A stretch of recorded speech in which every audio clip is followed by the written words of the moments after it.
Na tribuna, pelo tempo regimental, o vereador Antônio Luiz Batista. Só para lembrar. Por gentileza, o vereador Antônio Luiz Batista. Com a palavra, o vereador Maurício. Faltam apenas 6 minutos para o término do expediente. Na tribuna, pelo tempo regimental, o vereador Antônio Luiz Batista. Senhor presidente, senhores vereadores, senhoras vereadoras, cumprimentar ao novo vereador Michel e o senhor prefeito municipal.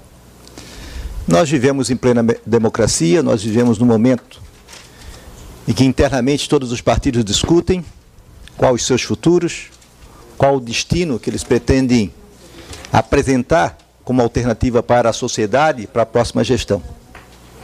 Evidentemente, o prefeito citou da competência que têm os petistas quando estão na gestão dos recursos públicos, e eu particularmente, prefeito, e é público. Nosso partido tem um encontro agora no dia 28 de abril, a partir das 13 horas, lá no Salão da Igreja Campina, onde vamos decidir se o PT vai ter candidato próprio ou se integra o governo próximo do PMDB, onde Vossa Excelência é candidato. Eu particularmente advogo, junto com o companheiro Geraldo, junto com mais 200 companheiros, que nós temos que ter candidato próprio para disputar as eleições e apresentar uma alternativa de mudança verdadeira para o povo de São José. E respeito, evidentemente, todos os partidos, com todas as suas diferenças, com todas as suas propostas, porque ninguém é o dono da verdade. Eu vim em sua essa tribuna para fazer uma prestação de contas de como anda a CPI que investiga, que tenta levantar o paradeiro de recursos do São José Previdência na ordem de 30 milhões de reais. Nós não podemos fazer juízos de valores se há indício de desmando, se há indício de desvio. Pelo contrário, o que nós queremos saber e queremos inclusive com isso, convocando os administradores do São José Previdência, os atuais e os anteriores, para que possam colaborar, para que nós possamos reaver esse dinheiro para o Fundo de Previdência, que não é do prefeito, que não é do vereador, que não é da prefeitura, que não é da Câmara, mas que ela é para cobrir as futuras aposentadorias e pensões dos servidores públicos do nosso Estado. Desculpe, do nosso município. Eu queria lembrar, senhores, o tema ligado a fundo de pensões, ele é um assunto extremamente atrativo para o sistema financeiro. Os bancos estão de olho, isso é uma matéria publicada há pouco tempo, que dão conta da importância de quanto se movimenta com os fundos previdenciários no Brasil públicos. Os bancos estão de olho em um novo filão. Os fundos de pensão dos estados e municípios. Trata-se de um segmento que, apesar de jovem, já acumula 44 bilhões. Isso em 2009. 44 bilhões de reais. Não é qualquer indústria, não é qualquer empresa que tem um patrimônio de 44 bilhões. 44 bilhões é a soma de tudo que os bancos têm de lucro, de tudo que uma empresa Vale do Rio Doce tem de lucro. Mano. Isso tem um peso de aproximadamente, se não me falha a memória, 10% do produto interno bruto. E agora as regras estão cada vez mais abertas. O que está atraindo o interesse dos bancos privados são as novas regras criadas pelo Conselho Monetário Nacional, onde os bancos privados querem também se assenhorar e serem investidores de dinheiro do servidor destinado à sua aposentadoria.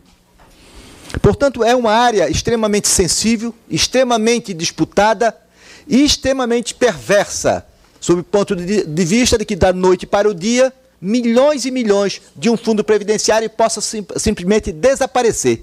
Ou porque as aplicações foram mal feitas, ou porque a aplicação não teve a rentabilidade devida e foi negativa, ou porque simplesmente houve trapaça por parte daqueles que fazem o agenciamento lá na ponta do sistema financeiro e que prometem mundos e fundos e depois desaparecem com dinheiro. Eu chamo os senhores que no final de 2008, eu, juntamente com vários vereadores, protocolei nessa casa, vereador Amaury, eu acho que Vossa Excelência foi um dos signatários, um requerimento endereçado ao prefeito municipal, solicitando que encaminhasse à Câmara um relatório dos movimentos financeiros incluindo investimentos com aplicações e das disponibilidades financeiras e patrimoniais da São José Previdência. Eu falo isso porque a função de fiscalizar, ela é extremamente positiva, ela é extremamente preventiva. E se nós cumpríssemos mais a nossa função de fiscalizar e de cobrar resultado, talvez nós alertássemos que aventureiros não viessem para São José para tentar ludibriar os gestores públicos. E não tivemos resposta. Mas o que eu chamo a atenção na nossa CPI, senhor presidente, é a vinculação daqueles que estão gerindo São José hoje e a omissão destas mesmas pessoas de não terem tomado nenhuma medida quando tomaram conhecimento que algum problema existia. Vou dar uma prova para os senhores. A CPI solicitou, indicou o senhor prefeito que ele deve afastar da gestão da São José Previdência um dos atuais administradores. E por que nós estamos pedindo isso? Porque na CPI ele disse que em 2009, em fevereiro, ele já sabia do problema, foi em São Paulo, verificou que já não existia mais o dinheiro, não comunicou à Câmara e diz que só comunicou o prefeito em setembro, quando houve a intervenção do Banco Central. Mas o mais grave, textualmente, este cidadão, no dia 21 de setembro de 2011, ele informa, portanto, ele já sabia do fato, e ele informa o seguinte para o Sindicato dos Servidores Municipais que pedia informação.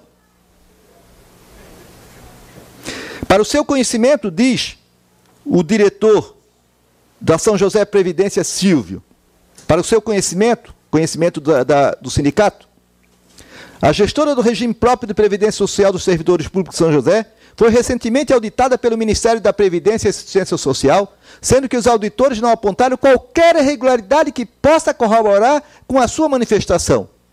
Mantemos a auditoria externa com a empresa Valério Matos, tal, e conclui que não tinha, no dia 21 de setembro de 2011, qualquer problema com a São José Previdência.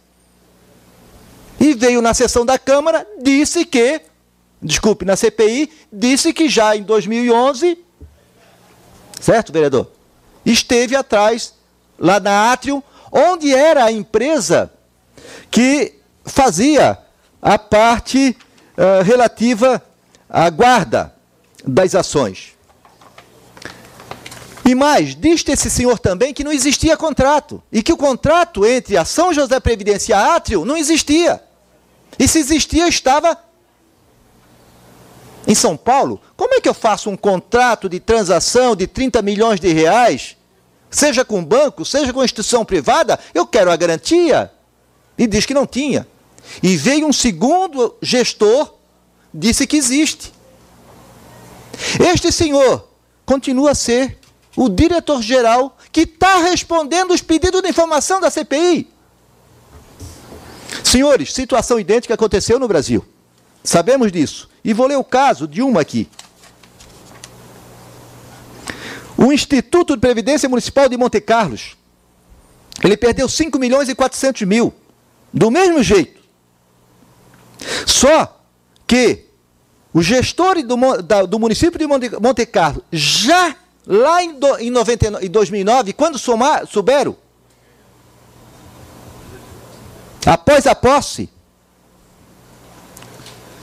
eles trataram de tomar as providências devidas, trataram de ir na Caixa Econômica, trataram de reaver os recursos, fizeram o processo administrativo, instauraram a sindicância, tudo no intuito de buscar o dinheiro. A gestão do São José Previdência tratou de esconder. Por isso nós pedimos ao senhor prefeito municipal que afaste o atual diretor-geral por omissão, por prevaricação e por tudo mais que um agente público, na condição de servidor, não pode tomar. Se eu, vereador, souber que o presidente da Câmara de Vereadores cometeu um ato ilícito e eu tiver prova, eu tenho que pedir a ele que ele corrija. Tenho que pedir a ele que ele tome as medidas de corretivas. Que instaure um processo para verificar se houve um erro.